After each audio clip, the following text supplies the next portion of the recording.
మళ్ళీ బాంబుల మోత, అమెరికా ఇరాన్ పరస్పర దాడులు. వాడు క్రిస్టియన్స్ జిందాబాద్ అంటాడు, వీడు ముస్లిమ్స్ జిందాబాద్ అంటాడు. ఇద్దరు మత పిచ్చగాళ్ళు. యురేనియం అని పట్టుకున్నారు. అది ఉందో లేదో అల్లాకు తెలియదు, యేసు ప్రభుకు తెలియదు. వీడొక లుచ్చ, వాడొక బడ్డబాజీ.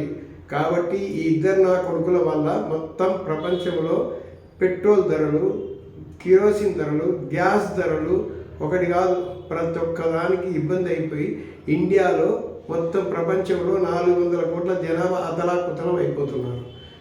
శాంతి అంటారు, వీడొకటి అంటాడు, వాడొకటి అంటాడు. ట్రంప్ ఒకటి అంటాడు, వీడు ఇరాన్ వాడొకటి అంటాడు. వీళ్ళు మామూలుగా లేరయ్యా, దొంది. ఈ యుద్ధం ఇప్పట్లో ఆగదు.